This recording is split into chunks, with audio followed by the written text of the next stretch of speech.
Nah, Mas Joni, saat ini Mas Joni sudah menikah? Sudah, Mas. Sudah menikah? Sudah. Nah, istri tahu cerita masa lalu Mas Joni? Nggak tahu, Mas.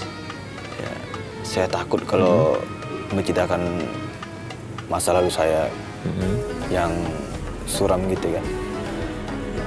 Ya, saya takut dia marah dan saya takut ya dia nggak mau lagi sama saya gitu kan.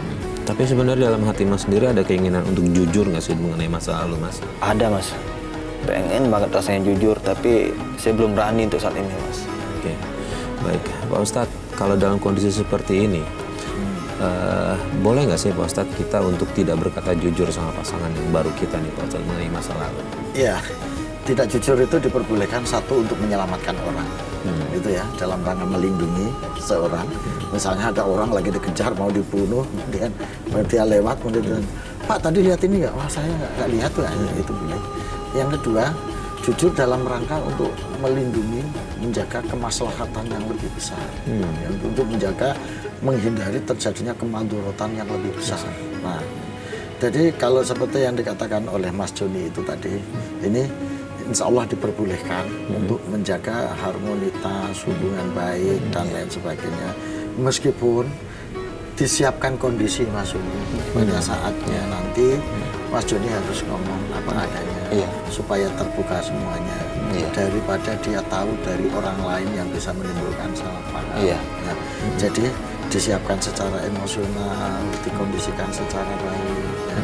Setelah siap betul secara emosional, siap betul secara mental, pelan-pelan diomongin, gitu. Nah, supaya nggak menjadi ganjalan batin Mas Joni juga. Ya, Mas. Mas Joni udah punya anak dari yang istrinya? Udah, Mas. Saya punya 3 orang anak cewek. 3 orang anak cewek? Iya. Nah, kalau yang anak dari di luar nikah itu laki-laki atau perempuan?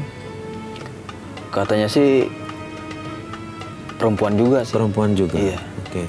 Ini Pak Ustadz, saya agak sedikit belok dari kasus ini Pak Ustadz. Kalau misalnya nih Pak Ustadz, seandainya anaknya dia yang di luar nikah itu laki-laki Pak Ustadz, kan walaupun nasab nggak ada, tapi kalau misalnya nih, ya walau mudah-mudahan nggak, tapi anaknya dia yang perempuan ketemu nih di luar sama anaknya yang laki, tapi dia kan nggak tahu. Itu gimana nih Pak Ustadz pernikahannya? Misalnya ada yang kayak gitu kasusnya. Kalau nggak tahu itu nggak ada hukumnya, Mas. Nggak ada hukumnya. Karena nggak tahu, kan nggak tahu, gitu loh. Tapi setelah tahu itu harus di istilahnya ada dipisahkan, karena setelah tahu berdasarkan uji atau berdasarkan informasi, berdasarkan validitas uji genetik dan lain sebagainya, ya itu akhirnya ya tetap nggak boleh karena sudah tahu. Ibaratnya kayak Mas Farid begini, ya nggak tahu kalau ini daging babi, Mas Farid makan aja, gitu kan ya, namanya nggak tahu. Setelah tahu ternyata ini daging babi, ya udah jangan berhenti, jangan dimakan, jangan diterusin. Nah, kira-kira seperti itu. Iya, siap Mas. Oke, Mas Joni bilang ke tim kita kalau Mas Joni datang ke sini adalah sebenarnya kekhawatiran terbesarnya adalah ketiga anak perempuan ini Mas Joni yang takut setidaknya mereka juga menerima apa yang Mas Joni kena imbasnya gitu ya. Oke, Pak Ustadz, ada ketakutan itu di Pak Ustadz dari Mas Joni? Pasti, Mas. Itu tadi yang saya bilang, bahwa sejauh apapun kita lari, sejauh apapun kita menghindar, itu akan ada. Laha maka sabat wa alaihi sabat. Demikian surat Al-Baqarah menjelaskan bahwa bagi orang itu adalah resiko terhadap apa yang telah dia perbuat dan telah dia lakukan. Dalam waktu jeda, dalam waktu sementara mungkin bisa menghindar setahun, 2 tahun, 3 tahun. Tetapi ternyata kan Allah memberikan dampak dari yang dia lakukan ini melalui adiknya, melalui keluarganya. Jadi sekali lagi bukan ngomong bahwa ini dia menanggung dosa, menjadi itu tidak. Allah kan punya cara untuk memberikan dampak dari apa yang dia perbuat ini. Ternyata mungkin insya Allah melalui adiknya, melalui ibunya akhirnya menjadi dampak itu. Dan kekhawatiran ini saya bisa memahami ya Mas Joni, kalau kemudian anaknya perempuan semua ada kekhawatiran seperti itu. Maka Mas Joni sekarang bertobat, banyak baca istighfar. Iya, Pak. Mohon ampun kepada Allah. Doakan perempuan yang sudah Mas Joni sakit Iya, yang Pak. sudah meninggalkan, mintakan ampun, mintakan istighfar kepada Allah. Jangan lupa itu untuk menghindari ini. Setiap selesai sholat fardu Mas Joni atau setengah malam bangun, berdoa, ya berdoa.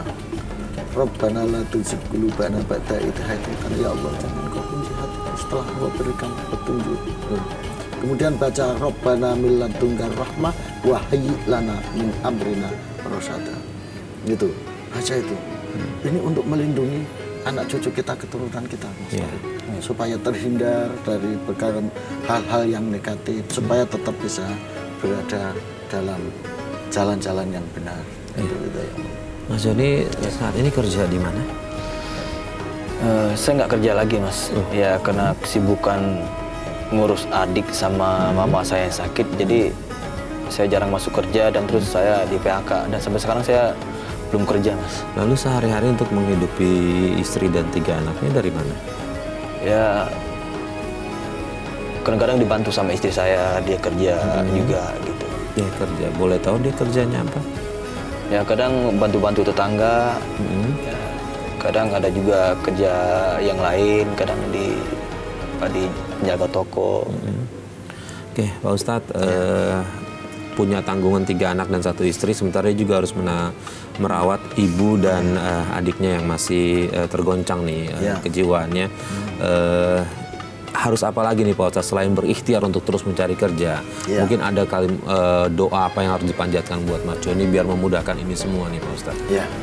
Jadi Mas Joni, sekali lagi saya sarankan Mas Joni untuk taubatan nasuha, bertaubat secara serius, secara sungguh-sungguh. Iya, Pak Ustadz. Ya, untuk membuka jalan ini karena Mas Joni menjadi kepala keluarga yang harus menanggung 3 anak, kemudian juga harus merawat orang tua dan adik.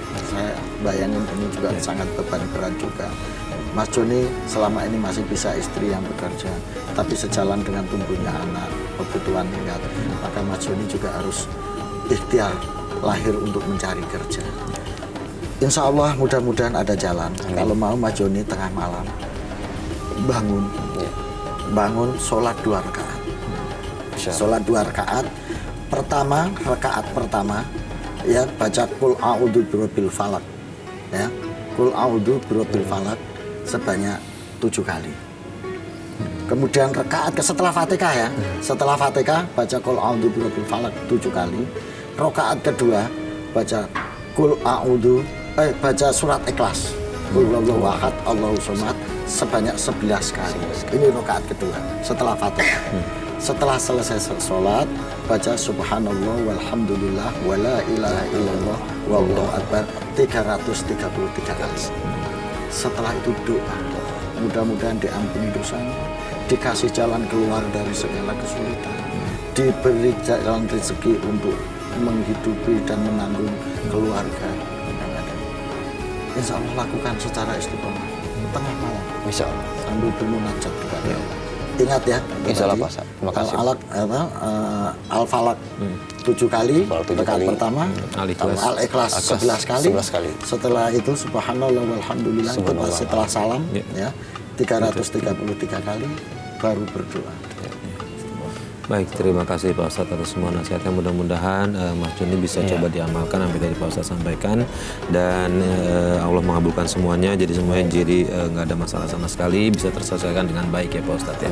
Terakhir nih Pak Ustadz, mungkin untuk pesan ke pemirsa di rumah yang memiliki anak perempuan yang menjadi kekhawatiran kita bersama lah kalau misalnya kita punya anak perempuan, pendidikan jenis apa nih Pak Ustadz yang bisa membentengi anak perempuan kita untuk tidak bergaul bebas di luar Pak Ustadz? Jadi begini, maka dalam Islam ini wanti-wanti betul bahwa bahkan ada salah satu hadis yang mengatakan bahwa seorang ayah yang mempunyai anak perempuan ini memiliki tugas dan tanggung jawab yang sangat berat. Dan kalau dia bisa menjaga secara baik sampai dia nikah, sampai berumah tangga, maka surga jaminannya. Ini ngebayangin bagaimana susahnya menjaga anak perempuan. Ini bukan berarti diskriminatif, bias gender atau tidak, Mas Farid. Bukan. Ini karena konstruksi sosial yang terjadi di masyarakat memang begitu. Anak perempuan lebih memerlukan perhatian khusus. Ini bukan berarti bias gender, tapi memang konstruksi sosialnya seperti itu. Kalau pertanyaannya bagaimana menjaga ini, ya nggak perlu ketat-ketat amat, nggak perlu bebas-bebas amat. Yang penting ada kualitas waktu. Tanamkan dalam diri anak-anak akhlak, mental, moral. Sebab kita nggak mungkin mendampingi anak kita 24 jam full, kan, Mas Farid. Dan kita juga nggak mungkin ngawasi anak kita ini secara penuh. Maka tanamkan benteng ini dalam diri, dalam hati. Jangan di luar diri. Itu caranya memberi contoh. Orang tua memberi contoh. Yang kedua adalah ada waktu-waktu khusus yang secara spesifik untuk bicara dari hati ke hati dengan orang tua. Sehingga ini menjadi ikatan batin yang akan menjaga diri anak-anak ini. Sambil didoakan, Rabbana hablana min azwajina wa dzurriyyatina wa qurrata a'yun waj'al lil muttaqina imama. Doakan itu setiap selesai sholat, bacain Fatihah dengan menyebut nama anak masing-masing. Insya Allah itu benteng lahir batin.